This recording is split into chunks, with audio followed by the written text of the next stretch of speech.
একজন হাজির হজের সফরে যে 5টি বুঝ বিশেষত দরকার, যে 5টি বুঝ যদি কোনো হাজি তার জীবনে অর্জন করে নিতে পারে, তাহলে সে একজন আল্লাহর কাছে সফল তথা মাবরুর তথা জান্নাতের ঘোষণাপ্রাপ্ত তথা সদ্য ভূমিষ্ঠ শিশু তুল্য এরকম একজন বান্দায় পরিগণিত হতে পারবে, যদি তার মাঝে 5টি বুঝ থাকে।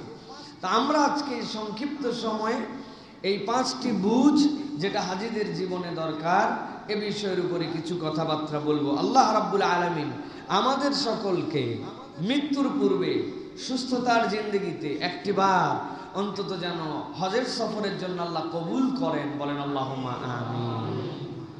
আল্লাহ রাব্বুল আলামিন কুরআনুল কারীমের মধ্যে হজ যে মূলত কি প্র্যাকটিস শিখাবে এটার আল্লাহ রাব্বুল আলামিন একটা ধারণা দিয়েছেন। আল্লাহ কোরআনে বলেছেন যে হজের মাসগুলো সুবিদিত, নির্ধারিত।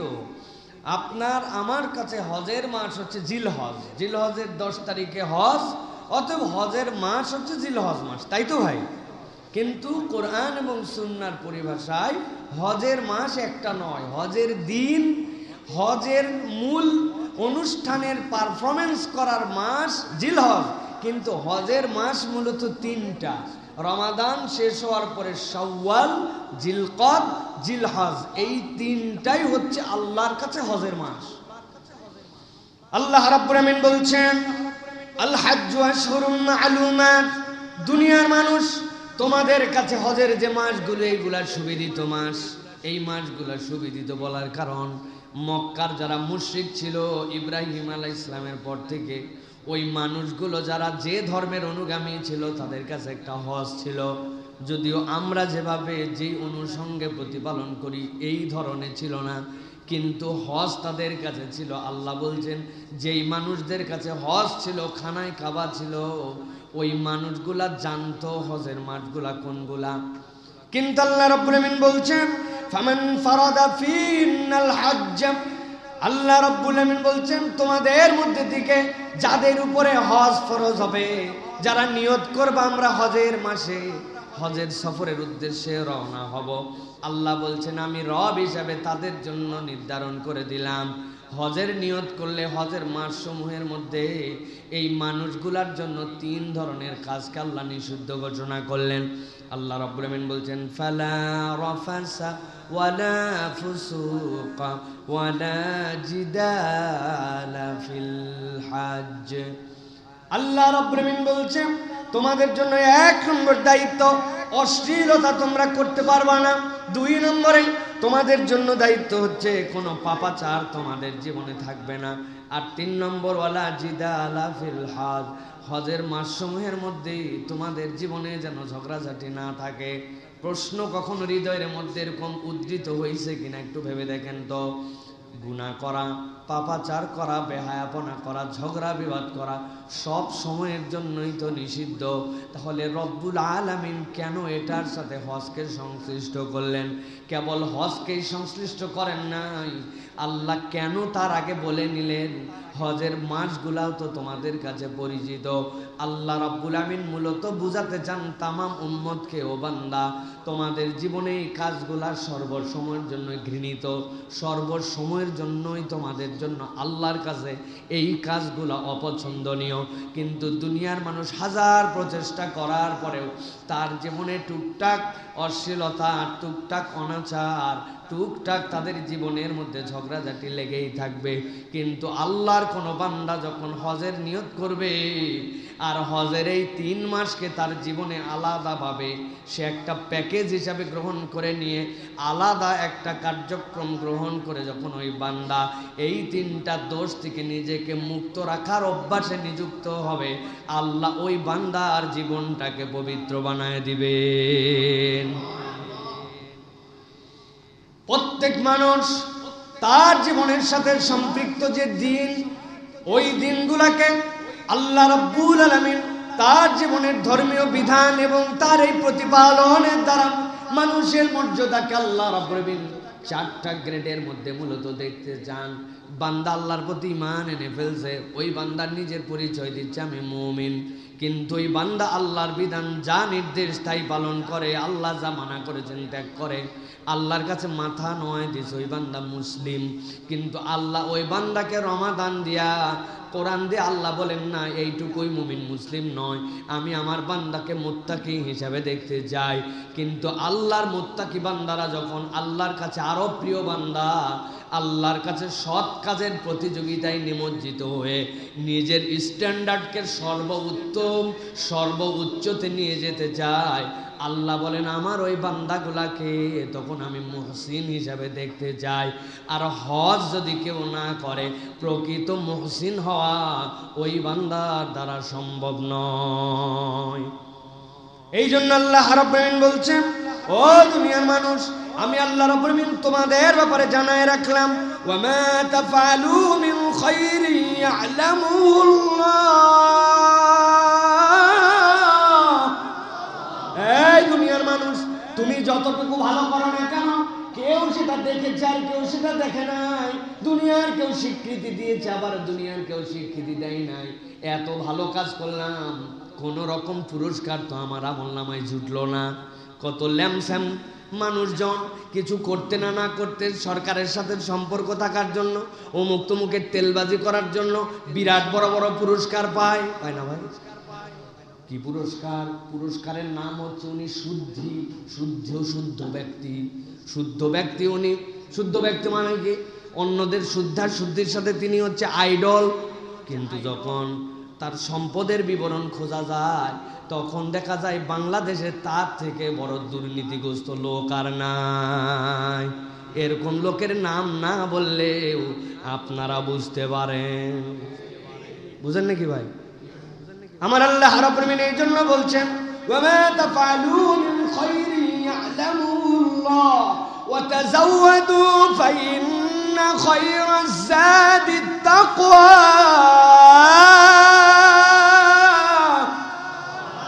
এই হজওয়ালারা, এই আল্লাহর দিকে তোমরা যারা রওনা হবে, আমি রব তোমাদেরকে বললাম, ফালা রাফাসা ওয়ালা ফুসুকা ওয়ালা জিদালা ফিল হজ। হজের সফরের মধ্যে তোমার জন্য কোনো পাপাচার থাকবে না, অন্যায় থাকবে না, ঝগড়া থাকবে না।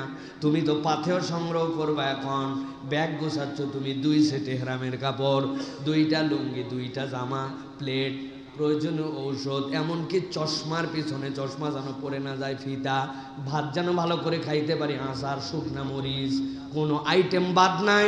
বান্দার সবগুলা ব্যাগের মধ্যে ভরাইছে। স্যান্ডেল যদি একটা হারায় যায়, কোথায় খুঁজতে যাব? 2 জোড়া স্যান্ডেল নিয়েছে। স্যান্ডেল যেন অন্য কারো গায়ের মধ্যে লাগে, বিরক্ত না হয়। হারামের ভিতরে যেন পানি না পড়ে, স্যান্ডেল কার মধ্যে ঢুকাবে তার ব্যাগও নিছে। আল্লাহ বলছেন, নেও বান্দা তাজাওয়াদু, আমি আল্লাহ তোমাকে দায়িত্ব দিলাম পাথেয় সংগ্রহ করো। তবে রব বলছেন, ফা ইন্না খায়রাজ যাদিত তাকওয়া। দুনিয়ার এই পাথেয় যতই সংগ্রহ করো, যতগুলো জিনিস যাই নাও না কেন, সবচেয়ে বেশি যেইটা সংগ্রহ করে নিয়ে যাও, ওইটা হচ্ছে রবের ভীতি। আল্লাহর তাকওয়া যার জীবনে আছে, আল্লাহ বলছেন তার থেকে বড় সম্বল আর তার জীবনে কিছু নাই। সুবহানাল্লাহ। আল্লাহ রাব্বুল আলামিন এর পরে বলছেন, ওয়াত্তাকুনি ইয়া উলিল আলবাব।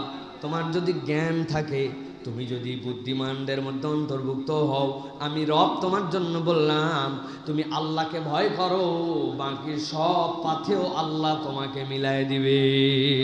সুবহানাল্লাহ। এই জন্য আমাদের এক স্যার ছিলেন, প্রফেসর ডক্টর আব্দুল্লাহিল বাকি স্যার বলতেন, যা নিছো ব্যাগে, এইগুলা সব তো 22 কেজির উপরে হওয়া চলবে না, 23 কেজি একটা ব্যাগ, এইটুকুই তোমার। কিন্তু বস্তাকে বস্তা অদৃশ্য একটা ব্যাগ থাকবে তোমার সাথে, যার ভিতরে আল্লাহ ভীতি, আল্লাহ ভয়, তাকওয়ার পথেও তোমাকে নিয়ে যেতে হবে। দুনিয়ার ব্যাগ অনেক সংগ্রহ করে নিয়ে যায়, কিন্তু তাকওয়া নিয়ে যায় না।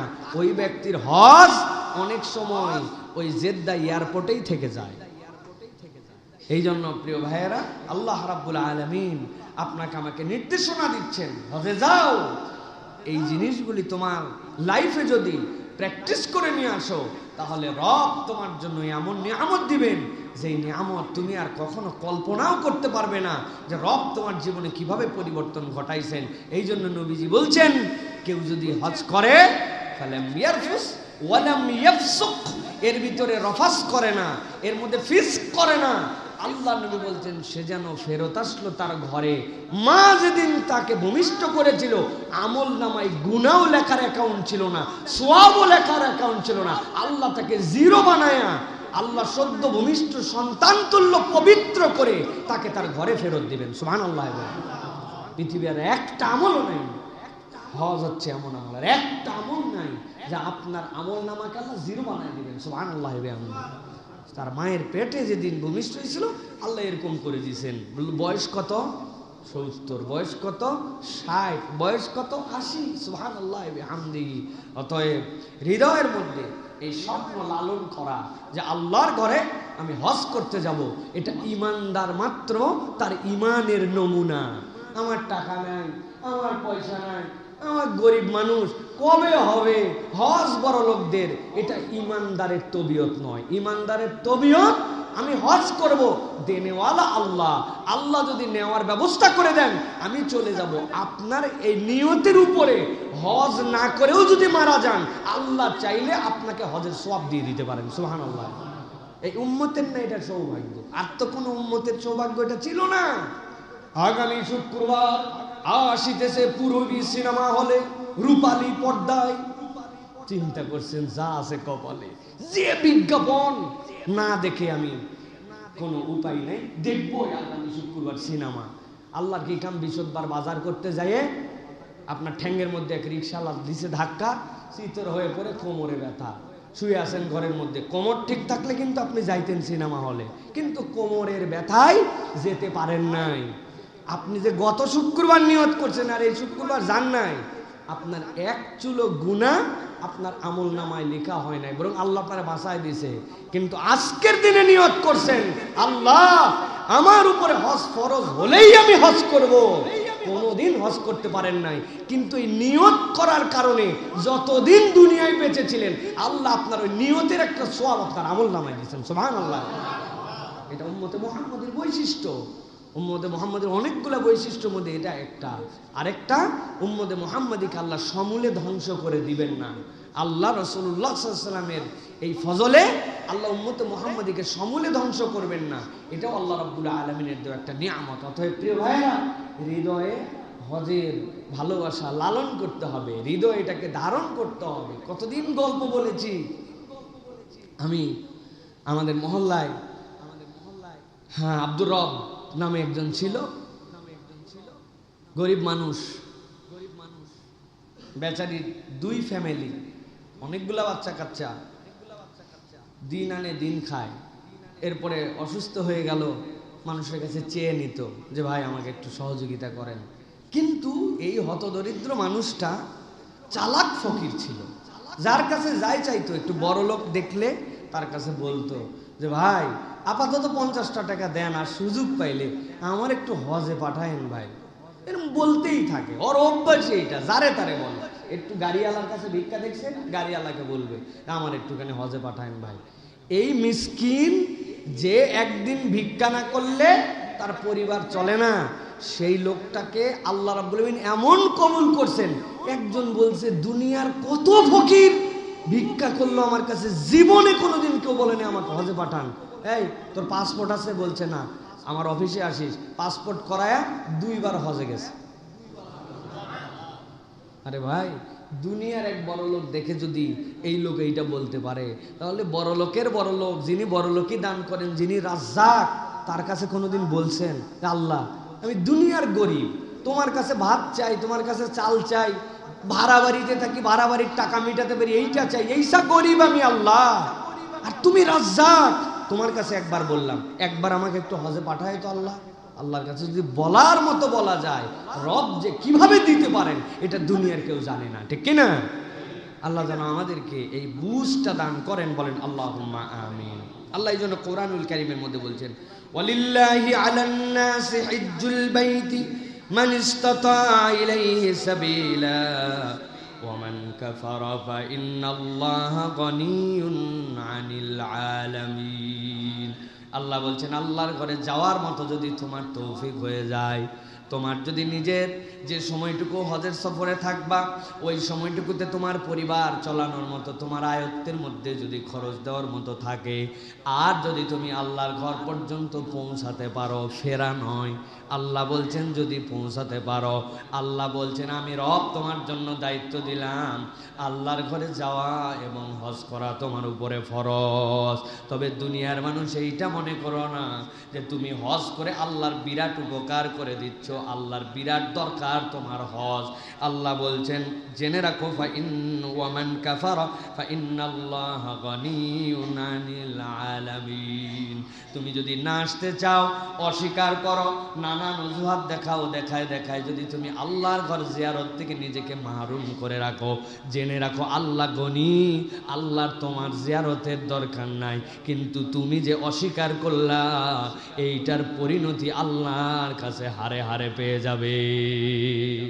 নবীজি সাল্লাল্লাহু আলাইহি ওয়াসাল্লাম বলেছেন কার উপর হজ ফরজ হলো আর নানান অজুহাত দেখায়া 1 বছর 2 বছর 3 বছর পর্যন্ত আসলো না, নবী করিম সাল্লাল্লাহু আলাইহি ওয়াসাল্লাম বলছেন তার জিম্মাদারি আমার উপরে নাই। মানে কি, আল্লাহর নবী অন্য হাদিসে স্পষ্ট করেছেন সে ইহুদি হয়ে মরুক অথবা নাসারা হয়ে মরুক, নাউযুবিল্লাহি মিন যালিক। কত বড় হুমকি! অথচ অনেক টাকা পয়সাওয়ালা, মেয়ের বিয়ে দেওয়া হয় নাই, ব্যাংকে ঋণ আছে, নানান অজুহাত দিয়া, হ্যান্ড ক্যাশ নাই, এইগুলো কথাবার্তা বলে আল্লাহর ঘরে হজ করতে যায় না। অথচ ওনার ঋণ আছে হয়তো 2 কোটি টাকা, কিন্তু ওনার ব্যালেন্স যে আছে 10-15 কোটি টাকার। ওনার হয়তো ক্যাশ টাকা নাই বলতেছে, কিন্তু ক্যাশের বাহিরে মাঠে ঘাটে এখানে ওখানে কোনায় কানায় যেগুলো জিনিস পড়ে আছে ওর 1 শতক আধা শতক বিক্রি করলে হয়তো 50 লক্ষ টাকা বের হবে, কিন্তু আল্লাহরে ভূগোল বুঝ দিয়ে রাখছে, হ্যান্ড ক্যাশ নাই, মেয়ের বিয়ে দেই নাই, এখনো ঝামেলা মুক্ত হয় নাই, গুনাহ খাতা শেষ করা হয় নাই, গুনাহ খাতা সব শেষ করে শেষ বয়সে যে একবারে পবিত্র হজ করে আসবো, তাই তো না ভাই? তাই না? আমি যখন ছোটবেলায় হজে যাই, ধরেন যে আজ থেকে প্রায় 23 বছর আগে, কত ছোট ছিলাম আমি, হজে যাচ্ছি, এয়ারপোর্টে আমাকে একজন মুরব্বী এসে জিজ্ঞাসা করছে তুমি হজে যাচ্ছ? বললাম জি হজে যাচ্ছি। বলছে যে তুমি হজ ধরে রাখবে কেমন? তা আমি বলছি চাচা 2টা বড় বড় ব্যাগ নিয়েছি। বলছে আর বেটা আর কি মারাও? আমি আসলে ব্যাগ নিয়েছি মানে কি, আব্বা বলছে যে সৌদি আরবে বই সস্তা, অনেক বই কিনতে হবে, তা আমরা টার্গেট করে গেছি, আমাদের বাপ বেটা তখন 60-120 কেজি ওজন পাওয়া যেত, যে আমরা 100 কেজির মতো বই কিনবো, এরপরে যদি অন্য হাজিরা আমাদেরকে একটু সহযোগিতা করে প্রত্যেকের ব্যাগে 2টা একটা করে বই ম্যানেজ করে দিব। আমার আব্বার লাইব্রেরি বিশাল লাইব্রেরি। তো এখন ওই মুরব্বীকে আমি জন্য বলছি, আব্বা যেহেতু এর আগে হজে গেছে, এক ধরনের ব্যাগ পাওয়া যেত সাদা মধ্যে দিয়ে লম্বা লম্বা লাল হেভি ব্যাগ, হাজিরা জানে এইটা। আমি বলছি এরকম 2টা বস্তা নিছি, মানে আব্বার গতবারের বস্তা, এই 2টা নিয়ে তার ব্যাগটা। তো এখনো বিয়ে শাদী হয় নাই, বয়স কম, আসার পরে কত পাপ কত কিছু বাকি আছে, হজ রাখবি কোন জায়গায়? এই ঘটনা। তাহলে আমি তো মনে করছি যে হজ ধরে আনবো মানে বস্তায় করে ধরে আনবো। তা আমাদের বাংলাদেশের মানুষের কনসেপ্ট কি, শেষ বয়সে যায় কেন? গুনাহ খাতা, ব্যবসা, চিটারি, বাটপারি, দুর্নীতি সব শেষ, এরপরে আমি হজে যাচ্ছি একবারে মহাপবিত্র। এত আল্লাহ রে, এত ভূগোল বুঝ দিয়েন না, উনি রহমানুর রাহিম, আহকামুল হাকিমিন। আপনি যদি আল্লাহ রাব্বুল আলামিনের সাথে চিটারি বাটপারি করেন তাহলে আপনার আমার চরিত্র এই ইহুদিদের থেকে খারাপ। বলবেন ইহুদিদের থেকে খারাপ কেন? ওরা নবীদেরকে বিভিন্ন কারণে কষ্ট দিত, ধোঁকা দিত। নবী বলছেন চলো আমালিকার বিরুদ্ধে যুদ্ধ করে আমরা এখন বাইতুল মুকাদ্দাসকে উদ্ধার করি, আর ওই বাইতুল মুকাদ্দাসের পাশেই প্রচুর পরিমাণ ফল ফসল হয়, তোমরা না বলছো যে আমাদের এই খাবার ভাল লাগে না, চলো ওইখান থেকে আল্লাহ খাবার দিবেন। ওরা মুসা আলাইহিস সালামকে বলছে ও খাবারও চাইছিলাম, সবই চাইছিলাম, কিন্তু যুদ্ধ করে জিতা লাগবে, এত দূর আমাদের সময় নাই, তুমি আর তোমার আল্লাহ যায় যুদ্ধ করো, যুদ্ধ যখন জিতে যাবে আমাদের খবর দিও, আমরা চলে আসবো। কেইসা বেয়াদবের বেয়াদব, ওরা কারে ধোকা দিছে? নবীকে ডাইরেক্ট ধোকা দিছে। কিন্তু আপনি আমি এমন আচরণ করি, আল্লাহরে পর্যন্ত আমরা ভূগোল বুঝ দেই যে আল্লাহ হজ ফরজ করলো, ওই বান্দা বলে এখন না, 50-60 বছর যাওয়ার পরে সব গুনাহ খাতা মাফ করার পর আল্লাহর কাছে বলবে আল্লাহ আগে যা গুনাহ করছে সব মাফ করে দাও, আল্লাহ বলবেন সব মাফ করে দিবে, তাই তো না? যাওয়ার আগে আবার কৌশল করে যায়। কতবার আমি অন্তত 200 বার বলছি এই কথা, মিনিমাম 200 বার বলছি মিনিমাম।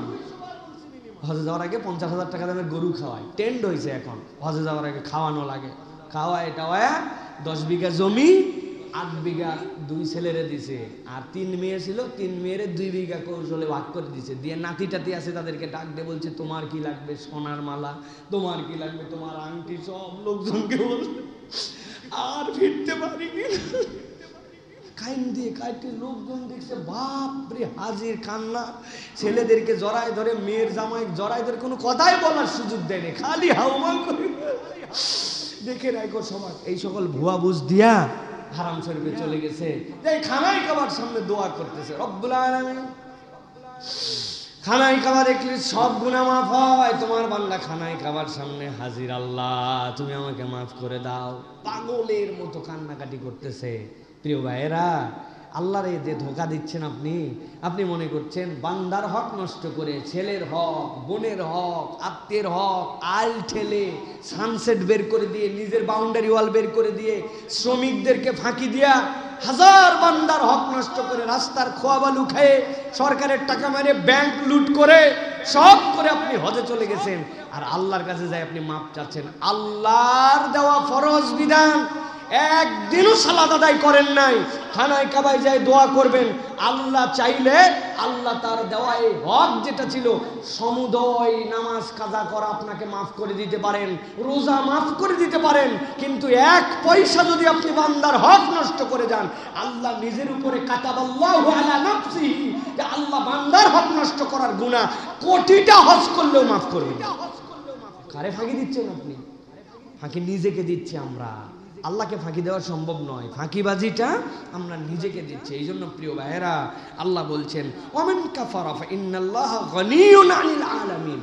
তুমি যদি মনে করো আল্লাহকে হজ দিচ্ছি, আল্লাহর জন্য করছি, আমি না করলে এ হবে সে হবে না, আল্লাহ বলছেন না। আল্লাহ রাব্বুল আলামিন দুনিয়ার মানুষের থেকে অমুখাপেক্ষী।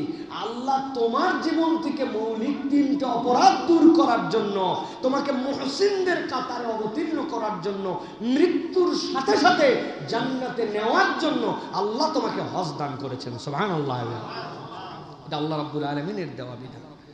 এই জন্য আল্লাহ রাব্বুল আলামিন সাইয়্যিদিন ইব্রাহিম আলাইহিস সালামকে বলছেন ওয়াযিন ফিন-নাসি বিল হাজ্জি ইয়াতুকা রিজালান ওয়া আলা কুল্লি যামিরি ইয়াতিনা মিন কুল্লি ফাজ্জিন আমিক। ও আমার পয়গম্বর, আপনি তো আল্লাহর ঘর বানাইলেন, এরপর আল্লাহর কাছে দোয়া করলেন ওয়াইয ইয়ারফু ইব্রাহিমুল কওয়াইদা মিনাল বাইতি ওয়া ইসমাঈল।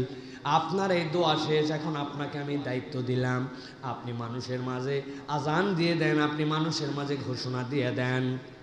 মুফাসসিরিনে কেরাম ব্যাখ্যা করছেন কয়জন মানুষ সেখানে ছিলেন, ছিলেনই না কেউ, 3 অথবা 4 জন মানুষ সেই জায়গায়। কিন্তু আল্লাহ ইব্রাহিম আলাইহিস সালামের আজানকে কিয়ামত পর্যন্ত ছড়ায় দিয়েছেন। কিয়ামত পর্যন্ত অনাগত মুমিন আল্লাহর ঘরের দিকে তাদের হৃদয়ের টান থাকবে, এবং যাদের উপরে হজ ফরজ হবে ওই আজানে সাড়া দিয়া ওই বান্দারা আল্লাহর ঘরে হজের উদ্দেশ্যে যাবে। আল্লাহ এখানে 2টা শব্দ ব্যবহার করেছেন, গভীর মনোযোগ দেন। তালেবে ইলম যারা আছেন, যাওয়ার পরে এটার তাফসীর বের করে পড়ে দেখবেন। আল্লাহ যে বলছেন ইয়াতুকা রিজালান, কতগুলা মানুষ নিজেদের জীবনকে বিসর্জন দিয়ে পায়ে হেঁটে আল্লাহর ঘরের দিকে রওনা হবে। কোথায় সাইবেরিয়া, কোথায় তুরস্ক, কোথায় আজারবাইজান, কোথায় আমেরিকা, কোথায় বাংলাদেশ, কোথায় হিন্দ, এইরকম কোনো দূরত্বকে তারা মাপবে না, বরং আল্লাহর ঘরের আকর্ষণ তাদের হৃদয় এমন হবে এই মানুষগুলা পায়ে হেঁটে হেঁটে আল্লাহর ঘরের দিকে রওনা দিবে। আর আল্লাহ বলছেন সাথে সাথে ওয়ালা কুল্লি দামিরি ইয়াতিনা মিন কুল্লি ফাজ্জিন আমিক, কতকগুলা উট তাদের থাকবে, কিন্তু এমন কৃষকায় ওই উটের হাড্ডি বেরিয়ে গেছে, ওই উটটা নেওয়ার মতো নয়, কিন্তু আল্লাহর ঘরের প্রেম, এই আজানের ডাক তাদের হৃদয় এমন ধাক্কা মারছে, এইরকম কৃষকায়, এরকম রুগ্ন শুকনো উটগুলি চলতে চলতে আল্লাহর ঘরের দিকে যেতে যেতে তারা রুগ্ন হয়ে গেছে। এইরকম কৃষকায় উটের পিঠে চড়ে হলেও তারা আল্লাহর ঘরে হাজিরা দিয়ে দিবে। সুবহানাল্লাহ। এই আয়াতে কারিমা আমাদেরকে মেনশন করে যে অনেক মিলিয়নিয়ার আছে কিন্তু তার হৃদয়ে আল্লাহর ঘরের আকর্ষণ নাই। আর অনেক কম টাকার লোক আছে যেই মানুষ আল্লাহর ঘরে যাওয়ার জন্য উদ্গ্রীব, হয়তো হজ ফরজ হইছে কোন রকম টেনে টুনে, কিন্তু এটাকেই সে প্রাইম কাজ বানাইছে। লাস্ট আমরা উমরায় গেলাম, আমাদের সাথে জাহাঙ্গীর চাচা নামে এক চাচা ছিল, একটা অফিসের সিকিউরিটি গার্ড, 32 বছর চাকরি করছে, চাকরির শুরু 526 টাকা না 25 টাকা দিয়া, এখন টেনে টুনে 9000 টাকা পায়। ফ্যামিলির সন্তান স্ত্রী কেউ তাকে যেতে দিবেন আল্লাহর ঘরে উমরায় না। তোমার সন্তানদের ভবিষ্যৎ করতে পারো নাই, কিছু করতে পারো নাই, কিন্তু উনি এটার জন্য গোপনে গোপনে জড়ো করে করে এরপরে মালিককে বলছে আমি একটু আল্লাহর ঘরে যাব। ওই মালিকও চিন্তা করছে দুনিয়ায় কত আমার কর্মচারী, কেউ বলল না, আর আমার এই গার্ড, নাইট গার্ড, সে আল্লাহর ঘরে যাবে। তারাও কিছু হেল্প করছে, আল্লাহর বান্দা আল্লাহর ঘরে সফরের জন্য চলে গেছে। বউ পছন্দ না, সন্তান পছন্দ না, বিদায় দেওয়ার জন্য একটা মাইক্রো ঠিক করতে বলছে, এটাতেও তারা রাজি না, কিন্তু আল্লাহর ঘরে চলে গেছে। আমাদের সফরে যতগুলা মুখলেস মানুষ ছিল, এই আল্লাহর বান্দার মতো এরকম মুখলেস মানুষ কম দেখছি। হারাম শরীফের নিচে তাওয়াফ করা তার একটা রেস্ট্রিকশনের মধ্যে আনছে। বিধান কি? বিধান হচ্ছে উমরাকারীদের জন্য এটা তো ফরজ, নফল তো তাওয়াফ, অতএব মাতাফের মাঠটাতে কেবল তারাই যাবে যাদের গায়ের মধ্যে উমরার ইহরাম থাকবে, এর বাইরে কাউকে ঢুকতে দেয় না। তারা সাধ্যের মধ্যে এটা প্রোটেস্ট করে, মেয়েদের জন্য উন্মুক্ত, কিন্তু ছেলেদের জন্য। কিন্তু ওই মুরব্বী খানিকক্ষণ পর ঘুরে এসে বলতো আজকে 3টা তাওয়াফ করলাম, আজকে 2টা করলাম। কিরে বাবা, উপর দিয়ে একটা তাওয়াফ করতে আমাদের রোজা থেকে পায়ের অবস্থা খারাপ, আপনি এত তাওয়াফ করেন? উপরে না তো, কিন্তু নিচেই গেছি। তো নিচে গেলে না এহরামের কাপড় ছাড়া ধরে? কই আমাকে তো ধরলো না, আমি গেলাম, ভরভর করে ঢুকেও ঠেকালোও না, এই জন্য আমি চলে গেছি।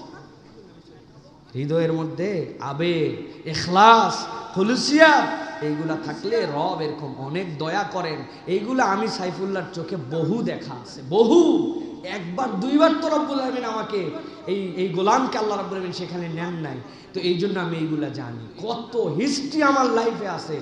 এক লোক গেছিল একবার আমার সাথে হজে, এই লোক হচ্ছে টিপসই দেওয়া হাজি, টিপসই দেওয়া হজে গেছে।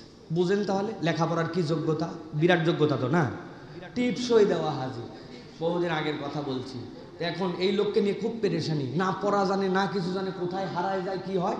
আমি একটা ছোট বাটন মোবাইল কিনে দিয়ে গলার মধ্যে বেল্ট দিয়ে ওইটা দিছি, আর শিখাইছি সবুজ বাটন রিসিভ, লাল কাটা। আপনার লালের সাথে কোনো সম্পর্ক নাই, কেউ কল দিলে খালি সবুজটাতে রিসিভ করবে না। সকলের কাছে তার নাম্বার লিখে দিছি যে ভাই এই লোক হারালে কিন্তু বিরাট বিপদ। মুজদালেফা, আরাফা সব জায়গা ভয়ঙ্কর জায়গা। আরাফা পর্যন্ত টনটাইট, সবসময় আমার সাথে ফলো করে থাকে। মুজদালেফায় আসছি, আসার পর রাত্রেবেলা মুজদালেফার উপরে আবার হচ্ছে সোডিয়াম লাইট। সব দুনিয়ার মানুষ একরকম দেখতে, এমনিই তো এক। 2 নম্বর কোনো তাবু নাই, 3 নম্বর সোডিয়াম লাইটের নিচে সব মানুষের চেহারা এক হয়ে যায়, সাদা লাল কালো নাই। উনি এসে সুন্দর করে আমরা একটা জায়গা নিয়েছি, খানিকক্ষণ পরে বলছে যে বাবা আমি একটু প্রস্রাব করতে যাব। যান, ডানে একটা বাথরুম, বামে একটা, মধ্যে এরকম জায়গায় জায়গা নিয়েছি, মধ্যে পতাকা উঠাই দিয়েছি, এটা দেখবেন, আর কাগজপত্র সবই তো আছে, সাথে একজন লোককেও দিছি। আল্লাহর কি কাম, উনি চলে গেছে। আরে সেই লোক কই? নাই নাই নাই নাই। চিন্তা করলাম নাই তাই কি, কল দেই, কল দিলে তো ওনার সাথে অন্তত ইয়ে আছে। যেই কল দিছি দেখি আমার পাশেই মোবাইল বাজে। উনি বাথরুমে যাওয়ার সময় ওনার যত যন্ত্রপাতি ছিল সব গলার থেকে নামায় ওখানে রেখে উপরের কাপড়টা পর্যন্ত রেখে গেছে।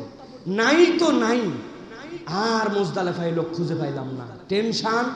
এই অবস্থায় মিনায় পরের দিন আমরা গেছি, এরপরে জামারায় পাথর নিক্ষেপ করতে যাব। বিশ্বাস করেন কোনো বানানো কথা বলছি না, এই মেম্বারে বসে মিনার তাবুতে আমরা বসে আছি, জামারায় আমাদের পাথর নিক্ষেপ করার শিডিউল দিছে, আমরা পাথর নিক্ষেপ করতে যাব। অনেকক্ষণ পরে দেখি মিনার তাবুর এরকম দরজার যে কাপড়ের মতো করে ঝুলানো, যেটা ফায়ার রেসিস্ট করা, ওইখানে এসে মুখ ঢুকাই দিয়ে বলতেছে এটা কি আব্দুল্লাহ সাইফুল্লাহ তাবু নাকি? আমি দেখি আরে এটা তো সেই লোক। আমি তো জড়াই ধরছি, দৌড়াই যাই, লোকজন বলছে আপনি কোথায়? পুরো আমাদের 300 জন লোক আপনাকে নিয়ে পেরেছান। বলছে আমি তো হারাইনি বাবা। বলে হারাননি মানে? আপনি আসলেন কিভাবে? আমাদের মিনার তাবু খুঁজে আসতে আসতে অবস্থা খারাপ, আর আপনি হারান নাই? আব্দুল্লাহ সাইফুল্লাহ সবাই চেনে এই জায়গায়। আমি একজনকে বললাম, আমার যিনি মোয়াল্লেম, ওনার চুল লম্বা লম্বা, বাংলাদেশি, উনার তাবুটা কোন দিক? আমাকে পুলিশরা বলে এদিক যায়, এদিক যায়, এদিক যায়।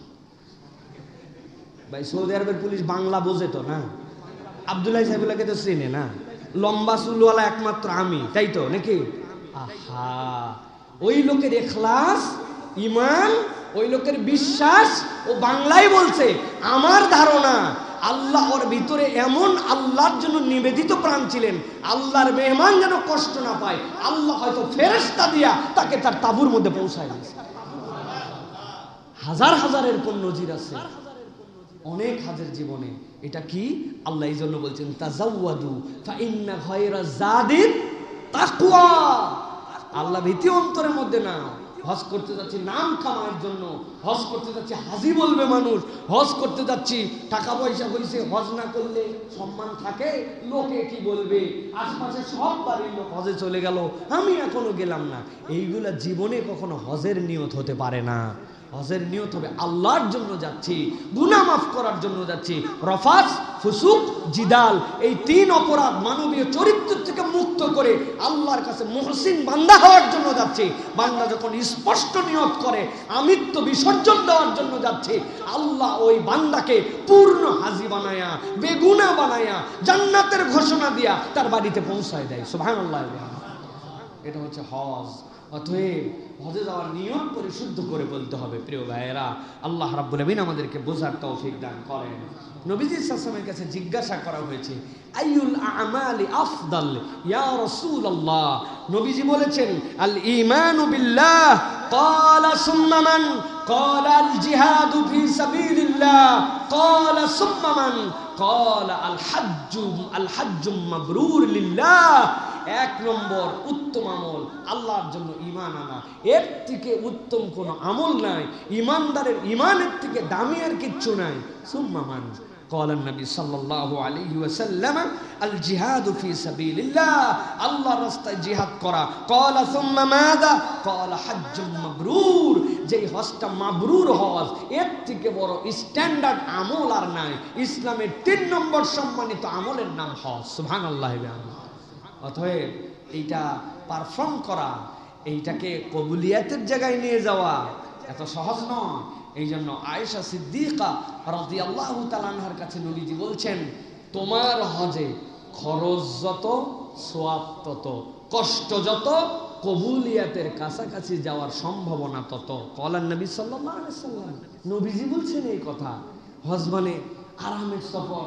হজ ইজ এ স্ট্যান্ডার্ড ট্যুরিজম। কি? হজ নট এ ট্যুরিজম। কোন হোটেলে থাকবেন, কি খাবেন, সাইড ভিউ কি হবে, কোথাতে কোথায় যাবেন, হজ নট লাইক দ্যাট। কিন্তু এখনকার পৃথিবীতে হজ একটা ট্যুরিজম হয়ে গেছে, ঠিক না ভাই?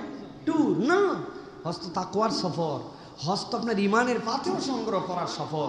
তাহলে সেটা আপনি ট্যুরিজম বানান কোন হিসাবে? আল্লাহ রাব্বুল আমিন আমাদেরকে বোঝার তৌফিক দান করেন।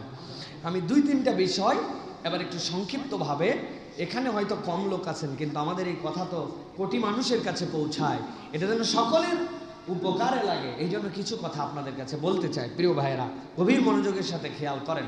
1 নম্বর, মাবরুর হজ। নবীজি বলছেন যে এইটা ইসলামের 3 নম্বর শ্রেষ্ঠ আমল। কয় নম্বর? 1 নম্বর ঈমান বিল্লাহ, বলেন। 2 নম্বর জিহাদ ফি সাবিলিল্লাহ। 2 নম্বর কি? 3 নম্বর কি? হাজ্জাম মাবরুর। এখন জিজ্ঞাসা হচ্ছে, মাবরুর হজ কাকে বলে? যেই কাজ করলে আমার হজটা মাবরুর হবে, এটা তো ডেফিনেশন জানতে হবে। মাবরুর হজ কাকে বলে? আমি অনেক সময় আপনাদের বুঝের জন্য বলি, এমন হজ যে হজের ভিতরে 100টা তাওয়াফ করতে হবে, এমন হজ যেই হজের ভিতরে 40টা রোজা রাখতে হবে, এমন হজ যেই হজে 1 লক্ষ টাকা দান করতে হবে।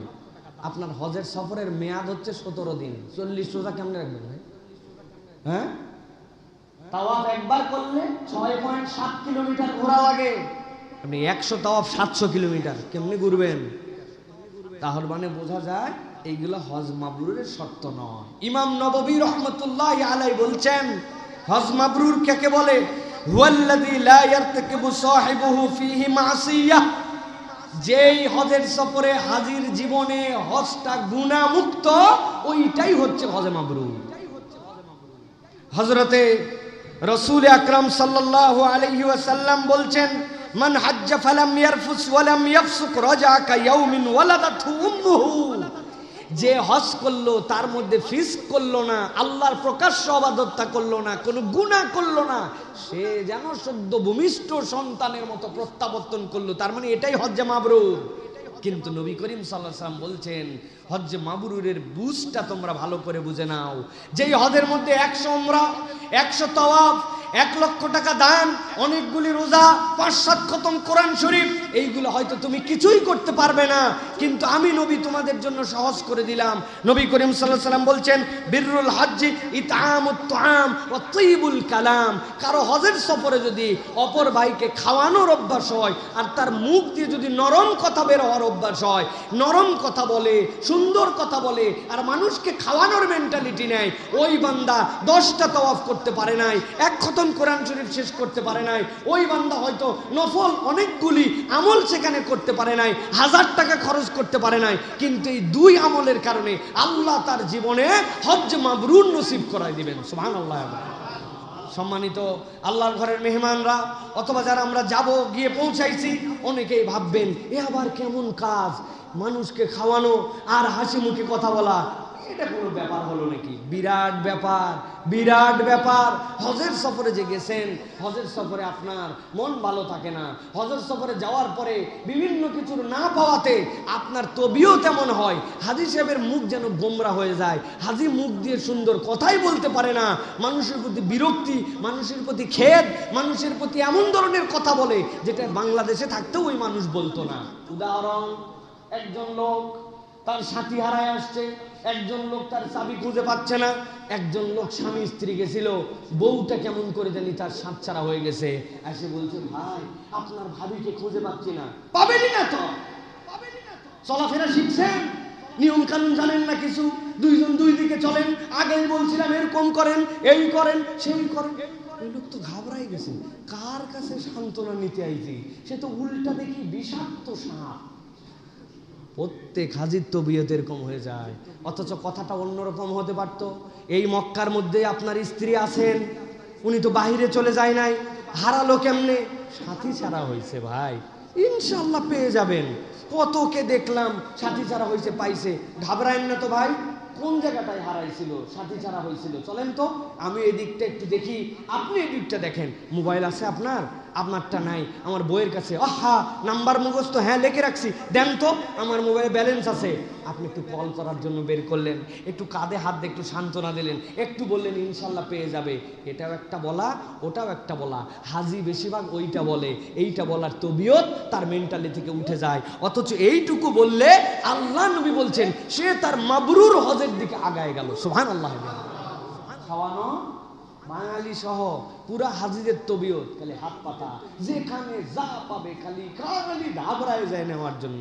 এক ভ্যানওয়ালা ফল বিক্রি করতেছে 5 রিয়াল, আলা খামসা, আলা খামসা, আলা খামসা। ওর কাছে আছে 2টা কলা, একটা আপেল আর একটা মালটা দিয়ে একটা প্যাকেট বানাইছে, বানায় বিক্রি করতেছে। এখন প্যাকেট শেষ, খোলা মাল বাকিগুলা প্যাকেটে ভরবে। হাজি চারিদিকে জড়ো হয়ে আছে, 5 রিয়াল করে কিনবে। ওই লোক বলছে সবর করো তোমরা, আমি একটু কিস নিয়ে আসি। কিস মানে পলিথিন, পলিথিন নিতে গেছে, এদিকে কোন একজন হাজি আসে পাশে বলে দিছে সাবিল সাবিল সাবিল। বলা মাত্র লোকজন খামসায়া ও ট্রাকের পিছনে যা মাল ছিল 5 মিনিটে সব নিয়ে চলে গেছে। ও পলিথিন নিয়ে এসে মাথা ধরে বসে পড়ছে, দেখে হাজিল সাবিল বলে তার সব মাল নিয়ে চলে গেছে। না রে ভাই, খালি আপনি নিবেন কেন? নবীজি বলছেন ইতআমুত তুআম, একটা খেজুর আছে অর্ধেক করে ডানের জনকে দিবেন, বামের জনকে দিবেন। 1 গ্লাস জমজমের পানি খেয়ে আসছেন, সাথে 2 গ্লাস পানি নিয়ে আসছেন। হাজী সাহেব আপনি একটু খান। একসাথে খেতে বসে লেজের ভাগটা দেখছে ওর পেল্টে পড়ছে, আমার কাছে পেটির ভাগ। ওই বেচারি মাছই খেতে পারে না, তার মধ্যে লেজ সবচেয়ে কাঁটা। আপনি বলছেন আমি লেজ খাইতে পারি, মাথা খাইতে পারি, পেটি খাইতে পারি, লেজটা দেন তো আমার এই জায়গায়। না না না লাগবে না। আরে মিয়া দেন লেজ, টেনে তুলে নিজের পেটিটা ওখানে দিয়ে দিছে। অন্তরের তামান্না কি? উনি লেজ খেতে পারে না, পেটি খেতে পারে, উনার খাবারও আছে আমারটা আছে, জাস্ট একটু এক্সচেঞ্জ করে নিছে। খেজুর একটাই আছে, অর্ধেক করে নিছে, একটু মানুষকে খাওয়ানোর জন্য 10, 20, 50 রিয়াল আলাদা বাজেট করে নিছে। নবী করিম সাল্লাল্লাহু আলাইহি ওয়াসাল্লাম বলছেন বিররুল হজ ইতআমুত তুআম ওয়া তিবুল কালাম। ওই ব্যক্তির জীবনে মানুষকে খাওয়ানোর মেন্টালিটি যুক্ত হয়েছে আর সুন্দর করে কথা বলতে শিখছে, আল্লাহ তার হজকে মাবরুর বানায়া তার আমলনামায় জান্নাত লিখে দিবে। সুবহানাল্লাহ। কিন্তু হজের সফরে গেলে অনেক কিছু করার মেন্টালিটি, আসার পরে গল্প দেয় বহু কষ্ট, 30টা তাওয়াফ করছি, 2 খতম কোরআন শরীফ, মঙ্গল সোম রোজা বাদ দেই নাই। কিন্তু ওই লোকটা ভিজা গামছা নিয়ে এসে খেয়াল করে নাই, চাপাচাপি বেড বাথরুমতে বেড়ে উনার পাশেই বিছনায় ছিল, বিছনার মধ্যে গামছাটা ভিজা রেখে দিয়ে বেচারি লুঙ্গি টুঙ্গি পড়ছে, এই ফাঁকে গামছার ভিজাতে উনার চাদরটা একটু ভিজে গেছে। বেচারি আইসে, চেনেন হুঁশ আছে? হুঁশ আছে? হজে আসার সময় তো হুঁশ বাড়িতে রেখে আসছেন। বাপরে পিকআপ! হজের সফর বলে কিছু বললাম না, চিনেন না তো আমাকে, চিনার কথাও না। দেশে যে আমার কি অবস্থা না রে বাবা! উনি আমিত্ব বিসর্জন দিতে যায় নাই, আমিত্বের ভাবটা ভিন্ন রূপে দেখাতে গেছে। আপনার এই হজ রুম পার হয় না, মক্কা পার হতে অনেক দেরি আছে। পরিবর্তন হতে হবে প্রিয় ভাইরা। এই জন্য কোন হজটা আমার আমিত্ব বিসর্জনের, মাবরুর হজের, এটা আপনাকে ফিল থেকে নিতে হবে। আল্লাহ আমাদেরকে একটা মাবরুর হজ আদায় করার তৌফিক দান করেন। এরপরে যেটা বলেছিলাম, হজের সফর 5টি বুঝের সাথে সম্পৃক্ত। এই 5টি বুঝ যার জীবনের সাথে সম্পৃক্ত, হজের সফর তার অনন্য। এর 1 নম্বর রাগ কন্ট্রোল করা, 2 নম্বর মাশকুর হালত অর্জন করা, 3 নম্বর মাবরুর গুণগুণ সম্পন্ন হজ করা, 4 নম্বর তালবিয়ার দাওয়াতকে হৃদয়ের মধ্যে বুঝে নেওয়া, 5 নম্বর নিদর্শন দেখে অনুভব জাগ্রত করা।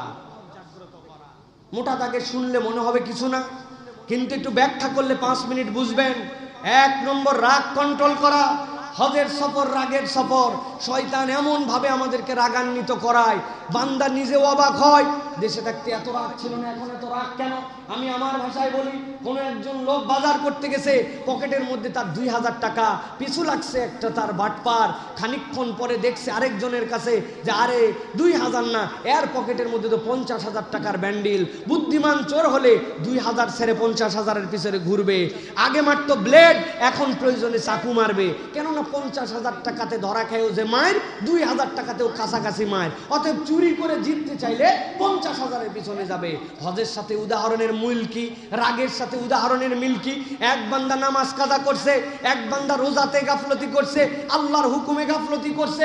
ওই বান্দার জীবনে শয়তান পরিশ্রম করে করে জাহান্নামের কাছে নিয়েছে। কিন্তু আল্লাহ বলছেন, ওই বান্দা যখন হজের সফরে আসছে, ও যদি একবার হজটা মাবরুর করতে পারে, একবার কবুল করতে পারে, একবার আরাফাত থেকে যদি আশহাদু আল্লা ইলাহা ইল্লাল্লাহ সাক্ষ্য দিয়ে বের হতে পারে, জাহান্নামে যাওয়া বান্দা আমি তো জান্নাতে নিব। এ তো এতদিন চেষ্টা করে করে খুচরা আইটেমে গেছিল, আর এখন তার পাইকারি লস। আল্লাহ তাকে ডাইরেক্ট জান্নাত দিবে। শয়তানের মাথা খারাপ। শয়তান ওই সময় হাজির পিছনে যেভাবে লাগে, দুনিয়ার কোন মুসলমানের পিছনে ওইভাবে লাগে না। এই জন্য যেই লোক বাংলাদেশে নির্বিষ, ওই লোক হাজিতে গেলে 20 আর 20। প্রিয় ভাইয়েরা, ভালো করে বোঝার চেষ্টা করেন। ওই লোক যেই যে রেগে যাচ্ছে, কেন রাখতেছে? এর কারণ, হাজী সাহেবকে ফজরের সময় আসে শয়তান আসতে করে আদর করে বলছে, ঘুমাও, পায়ে ব্যথা তোমার, গতকালকে তাওয়াফ করছো, এখন চলতে পারবে না, ঘুমাও। হাজী সাহেব ফজরের নামাজ জোহরের সময় পড়ে লাভ দিয়ে উঠছই হাজী। আরে শয়তান ধোঁকা দিচ্ছে, দেশে নামাজ না পড়ি, আজকে নামাজ মিস করা যাবে না। ও লাভ দিয়ে উঠে নামাজে যায়, শয়তান ফেল। বাথরুমের মধ্যে উনার আগে একজন গোসল করে বাড়াইছে, কোমরের বেল্ট রাখা, খুলে দেখছে ডলার আর রিয়ালে ভরা। চিন্তা করছে আল্লাহ মিলাই দিছে, যাক হজের সফরে আসে, এইগুলোতে খরচপাতি করব। শয়তান এই বোধ জাগ্রত করাতে পারবে না। কোনো হাজি চুরি করতে পারে না। ও নিজের গোসলের আগে গামছা বান্ধে বাইরে এসে বলবে, মিয়া হুশ করেন, এই ধরেন আপনার টাকা নেন, একটা পয়সা বের করবে না। শয়তান তাকে নামাজের ধোঁকা দিতে পারে না, চুরির ধোঁকা দিতে পারে না। এখন শয়তান হাজির পিছে লাগবে কোন দিক দিয়ে? রাগ করা। রাগলেন তো হারলেন। সুতরাং হাজি যে রাগ করে, বুঝতে হবে হজ কবুলের আলামত। আপনি কন্ট্রোল করেন। 5টা কথা বলবো হাজি সাহেবদেরকে, রাগ কন্ট্রোল করেন। রাগ হবে, আপনি বুঝবেন আমাকে থামাতে হবে। শয়তান আবার আপনাকে এই বুঝো দিবে, সব জায়গায় থামতে হয় না, কতক জায়গায় দেখাতে হয়। ওইটাও শয়তানের আরেকটা ইনজেকশন। ওখান থেকেও আপনাকে সতর্ক হতে হবে প্রিয় ভাইয়েরা। 2 নম্বর মাশকুর হালত। আপনার অন্তরে শুকরগুজারির হালত থাকতে হবে। লা ইন শাকারতুম লা আযীদান্নাকুম। আয়েশা সিদ্দিকা রাদিয়াল্লাহু তাআলা নাকে নবীজি বলছেন, তোমার হজের খরচ আর তোমার হজের কষ্ট তোমার হজ কবুল করায়। আপনার কষ্ট, আপনার বিভিন্ন ধরনের অশান্তি, যাওয়ার পরে সিরিয়াল নাই, সিট নাই, একই টাকা দিয়ে টিকিট করলাম, বোর্ডিং পাশে একজন পড়ছে পিছনে, আরেকজন সামনে, আমার শুধু না পাওয়া, কি পেলাম। আপনি তাহলে আপনার হজকে এনজয় করতে পারবেন না। আপনার হজে আল্লাহর কৃতজ্ঞতায় থাকতে হবে। আল্লাহ, পৃথিবীতে এত কোটি মুসলমান, হাজার কোটি মানুষ, তার মধ্যে থেকে মুসলমান বানাইছো, তার মধ্যে থেকে ইমানদার বানাইছো, তার মধ্যে থেকে আমাকে তোমার ঘরের সফরে নিয়ে যাচ্ছ। আমার কি যোগ্যতা ছিল আল্লাহ? তুমি আমাকে না নিলে আমি কি করতে পারতাম?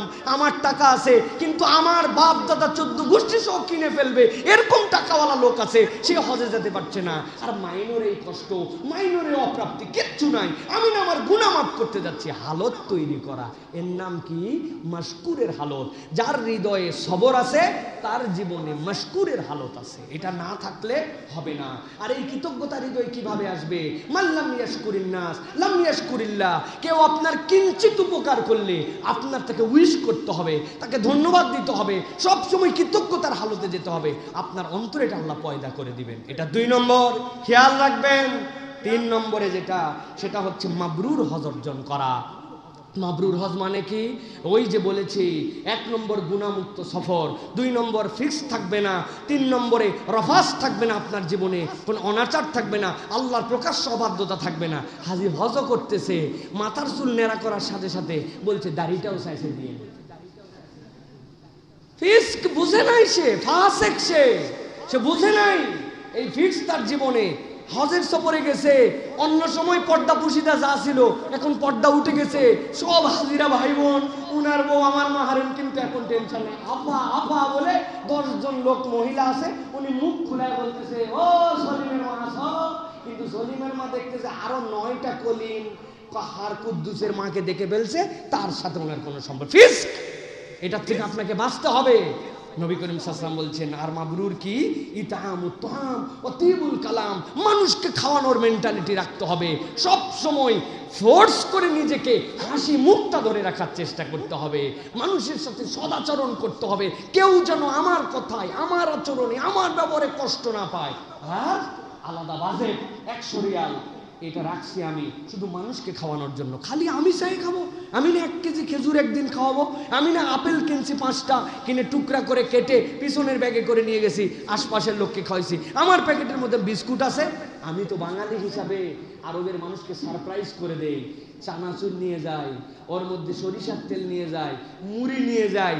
এটা তো আরবের লোক চোখে দেখে নাই। ওরা ইফতারির সময় নানান কিছু খাওয়ায়, আর আমি 5 জন, আমার সাথের লোকজন, ওই একজন বসে আছে কোনায়, আমার সাথের হাজি, এইগুলো সব আমরা ব্যাগের পিছনে করে এই পেঁয়াজি বেগুনি সব সুন্দর করে নিয়ে, একবারে তো ঢুকাতে দিবে না, সিস্টেম করে নিয়ে ওই যে জমজমের গ্লাস, ওইগুলাতে করে দিয়ে অর্ধেক গ্লাস করে 10 জনকে দেয়। আমাদের ইফতার নেওয়ার জন্য গন্ডগোল লেগে যায় তখন, যে ভাই কত খেজুর আর টক দই খাবো, একটু ভাই মিল গিয়া, আজ মিল গিয়া। আরে খুশি পাকিস্তানি, ইন্ডিয়ান, ইন্দোনেশিয়ান, আফ্রিকান, এমনকি মরক্কোর লোক পর্যন্ত আমাদের জিলাপি আর আমাদের সোলামুড়ি খাইয়ে হাত তুলে দোয়া করছে। হাদা লাযীজুত তাআম। আল্লাহ, এত সুস্বাদু খাওয়া, মানুষকে খাওয়ানো, কৌশলে খাওয়ানো, এইটা মাবরুর হজ করার আল্লাহ রাব্বুল আমিনের পক্ষ থেকে একটা উপায়। এটা হচ্ছে আপনার আমার জন্য 3 নম্বর। 4 নম্বর, তালবিয়ার বুঝ যার জীবনে নাই, তার হজ হয় নাই। লাব্বাইক আল্লাহুম্মা লাব্বাইক, লাব্বাইক লা শারীকা লাক লাব্বাইক, ইন্নাল হামদা ওয়ান নি'মাতা লাকা ওয়াল মুলক। আল্লাহ তোমার কাছে হাজির। কার কাছে হাজির? তোমার শরীক, যার কোনো শরীক নাই, রব হয় নাই। তোমার কাছে আমি 3টা কথা আজকে বলে দিতে চাই। ইন্নাল হামদা, যত প্রশংসা, যার প্রশংসা তার সাথে আরো 2টা জিনিস যুক্ত হয়, যে প্রশংসা পাওয়ার যোগ্য তাকেই আমি বলতেছি। আল্লাহ, এতদিন উমুক তুমুকের প্রশংসা চাটুকরি তেলবাজি করছি, কিন্তু আজকে স্বীকার করলাম, আরে প্রশংসা তো সব তোমার পাওয়ার। যে জিহ্বা দিয়ে অন্যের চাটুকরিতা করছি, ওই জিহ্বা কারো নাই বোবা, ও কেমনে প্রশংসা করলো না গালি দিল তাই তো বুঝতে পারে না। তা আমি প্রশংসা করলাম যার, আর জিহ্বা বানাই দিল যে, তার প্রশংসা না করে কার প্রশংসা করলাম? বুঝে ফেলছে আল্লাহ। ইন্নাল হামদা, সকল প্রশংসা তোমার। নিয়ামতা, নিয়ামত তো সবই তুমি আমাকে দিছো, প্রশংসা যার নিয়ামত তার, তিনি কে? লাকা ওয়াল মুলক, সকল ক্ষমতা রাজত্ব তোমার। আল্লাহ এই তিনটা স্বীকৃতি দিও না, আমার মন ভরে না। আবার বলতেছি লা শারীকা লাক, ইন্নাল হামদা ওয়ান নি'মাতা লাকা ওয়াল মুলক, এই তিনটার মধ্যে কোনো শরীক নাই। আল্লাহ আমি আমার রবের কাছে হাজির। নবীজি বলছেন কেউ যদি সকাল থেকে ইহরামের কাপড় পরে এই তালবিয়ার হালতে থাকে, সূর্য অস্ত যাওয়ার আগে আল্লাহ তাকে মাফ করে দেন।